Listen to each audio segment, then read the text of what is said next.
All right, what's up, everybody? Welcome to the stream. This weekend, I'm playing in a tournament. It's an over-the-board tournament. We're going over the games that I played today. I feel both humbled and embarrassed at my performance. I'm embarrassed at how I played. At the same time, I am very humbled at some of these moves that the engine has found. It's a nice reminder that it is very difficult to get good at chess. Okay, so this was my round one game from today. I was playing against Valentin Razmon. I was white. Okay, I started with e4, e5. I went with my standard repertoire, bishop c4, knight c6, knight f3. We have an Italian game, bishop c5, Giuoco Piano. I played c3, knight f6, d3, Giuoco Pianissimo.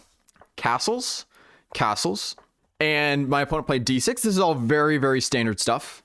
Here the main move is h3 to prevent bishop g4. However, I played kind of a tricky move, which was rook e1. The idea is that bishop g4 is now much, much less effective because if bishop g4, my plan with this opening is I'm bringing my knight to d2, f1, and then either g3 or e3 to try to control f4. And so if the bishop comes to g4, I'm going to play h3 anyway. The bishop will have to back up to h4. And then when I get my knight to g3 eventually, the bishop will be hit again, and the bishop will need to move again, and it will come to this diagonal where it will basically be dead.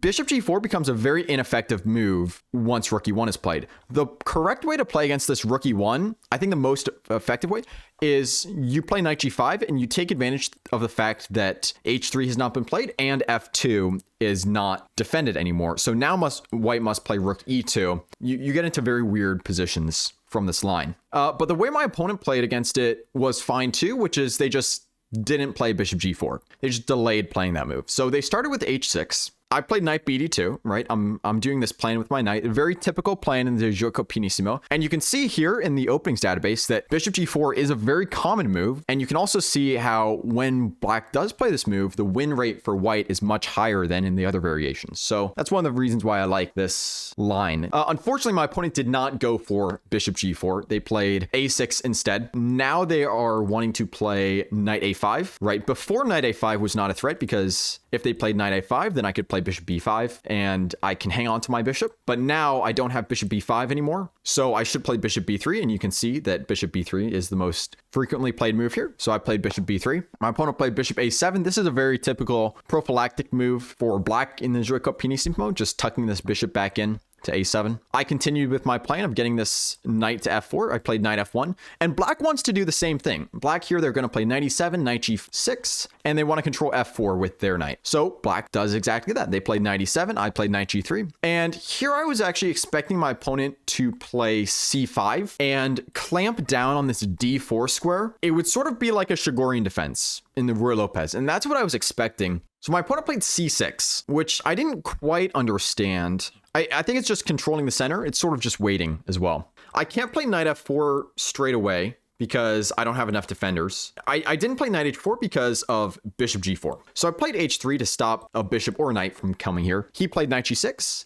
And now I played d4. And this is, once again, a very typical plan for white in the Giuoco Pianissimo. At any point, you can play d4 and black's bishop is just totally shut down. And so I was very happy because if you look at the position here, the knights are the same. Kings and the king safety is the same. Queen, bishop, and rook, those are all the same. So the only differences are this kingside rook, which mine is better than his, and this light squared bishop. For him, it's the dark squared bishop, which his is totally dead. Mine's on a good diagonal. It has potential to get to another diagonal. Him, if he wants to bring his bishop to a different diagonal, it blocks his rook, which is not going to be super great for him. And I've got the bigger center. So there's no way that black is better in this position. I was very happy at this point. My opponent started with queen c7. He's gaining more control over the f4 square. I played queen c2 for the same reason. My opponent played rook e8. And here I played knight f5. And you have to be careful here because black maybe had some remove the defender ideas. That's also right. Knight f5 here doesn't work, I don't think, because knight takes e4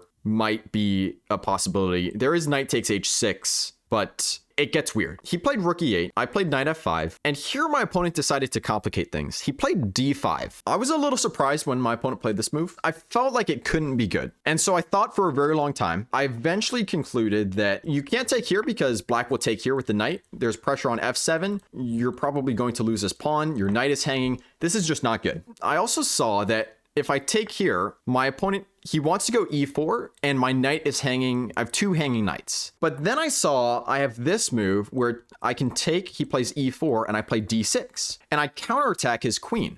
Let's just see what happened. So he did play e4 and I played d6 and I'm pretty sure my opponent missed this move. He thought for a long time here. I thought queen a5 was a little bit more trying because you attack the knight twice with the knight and the bishop, but my opponent played queen d7, which I thought was a little bit weird. Here I actually missed a win. It's a very difficult tactic to see. Knight e5 is actually a big mistake. White is actually losing after knight takes e5, d takes e5, queen takes f5, e takes f6, queen. You're going to lose this pawn. You're going to be down a pawn here. There was a lot of moves to calculate in this position. There was sacrifices on f7. There were sacrifices on h6 that I calculated. 95, 97. And so the win is 97, which is very weird because at first it looks like it just loses a piece after takes, takes, and takes. And this was what I calculated, and this is why I didn't play 97. But here, you don't actually take the knight. You play bishop takes f7 check first. And the bishop cannot be taken because you play 95, and that would win. And if king to f8, you would take the knight with check. The bishop still cannot be taken. I did not play 97. I played knight g3. This was still good for me because I'm still up a pawn, so I'm still better. I'm just not completely winning now. They took my knight. They have to, otherwise they're just losing a pawn and they'll be down 2 pawns. So now I have to trade rooks, otherwise I'll lose a rook, and I need to still regain my piece, and I do that with queen takes g6, and that's why this knight g3 move was possible in the first place, because the bishop pins the pawn, the queen pins the e pawn to the knight on g6, so that's why this is playable. Queen e1 check, knight f1, and I've also got some bishop takes h6 ideas here, so, you know, black can't make just like a normal move here. Bishop d7 would just completely lose the game. My opponent played knight d5, and here I took, which I think was probably a small mistake, because there's just no reason to take here. The bishop is probably better than the knight. The reason I took is because I figured the advantage that I had after taking was still a big enough advantage to win. But that was not the correct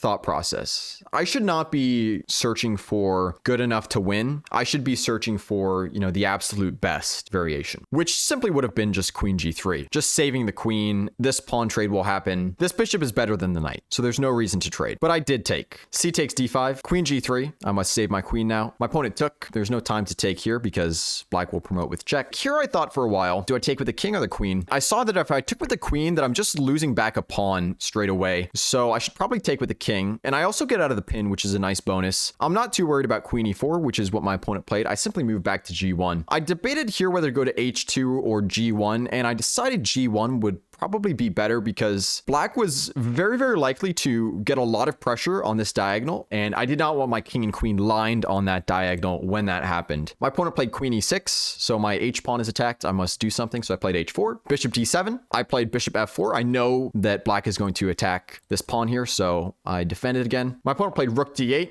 They're looking to attack this pawn a bunch of times. I played knight d2. I searched for some way to try to defend this pawn again, but it's just not there, unfortunately. So I accepted the fact that I was going to lose this pawn. Bishop b8. In the meantime, I said, okay, I might be losing the pawn, but I'll try to get some activity for losing back the pawn. Because I'm up a pawn right now. Remember, we won a pawn earlier in the middle game, so it's just going to be even material. It'll be fine. I played knight f3. My opponent played queen h3. There's no reason that I should take this, so I just played rook e1. Queen takes g3. I was happy to have my opponent fix my pawns. F takes g3, bishop e6, and now I'm going to lose this pawn. So I simply improved my rook. I played rook e3 because I know that my third rank is going to be weak a little bit later. I'm also freeing up the e1 square for my knight. I have possibility of hopping into c5 here. Another possible move was simply king f2. Just improving the king. But I played rook e3. My opponent played bishop takes d6, bishop takes d6, rook takes d6. And at this point, once again, my advantage has disappeared. So we were winning at one point in the middle game, but I think white is probably still slightly better here. I mean, black has got this isolated pawn, and It's locked on a light square, which is not going to be good for his bishop. All of my pawns are on the dark squares, so I'm good there. It's still easier to play this with white here, I think, but white is certainly not winning anymore. I played knight e5. My opponent played king f8.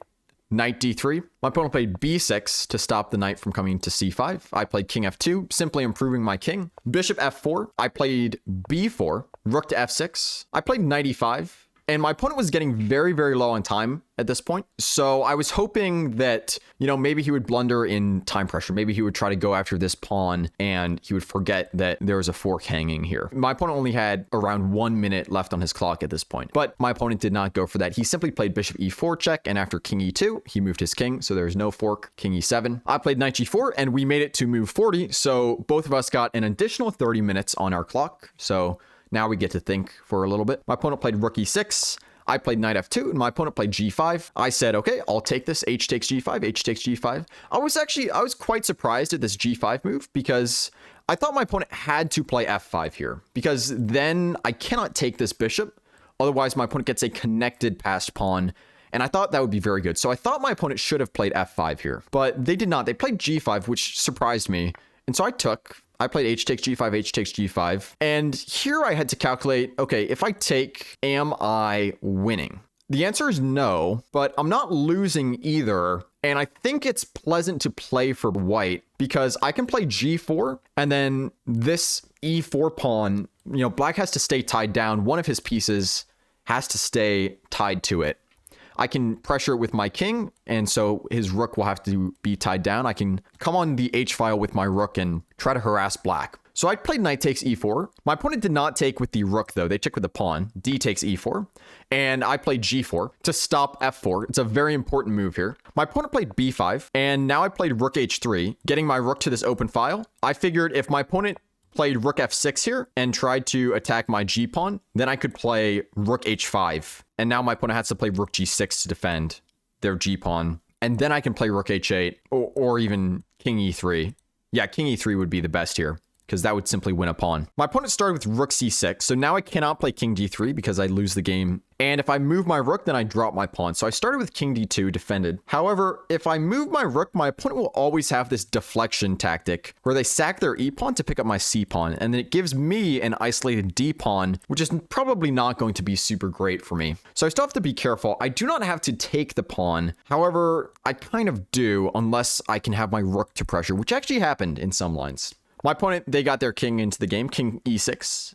Here, I debated whether the immediate rook h8 or rook h6 first would be better. I threw in rook h6. I can't tell you exactly why. We were getting very, very low on time at this point. Fun fact, we were actually the last game in the entire tournament hall of like 100 games to finish. This was a 6-hour game. We used all of our time. King d5, and here I played rook h5 to try to induce f6. And this is simply so that if the rooks ever get traded, that my opponent does not have a reserved tempo in any king and pawn endgames. So my opponent did play f6. I played rook h8, king c4, and I played rook e8, king d5, rook d8 check, king c4. At this point, both my opponent and I, we both had 3 minutes left on our clock, and we did a repetition of moves. Rook e8, king d5, rook d8 check, king c4, rook e8, and it was a draw. Which is really unfortunate because this endgame is actually winning for white. White wins after d5. How does d5 win? The idea is that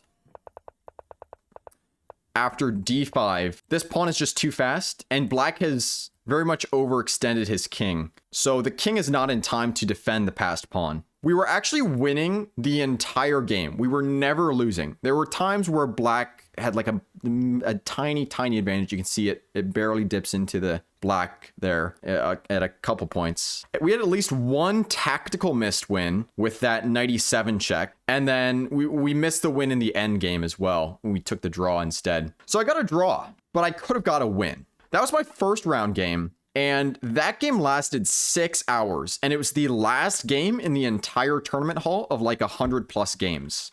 My round two,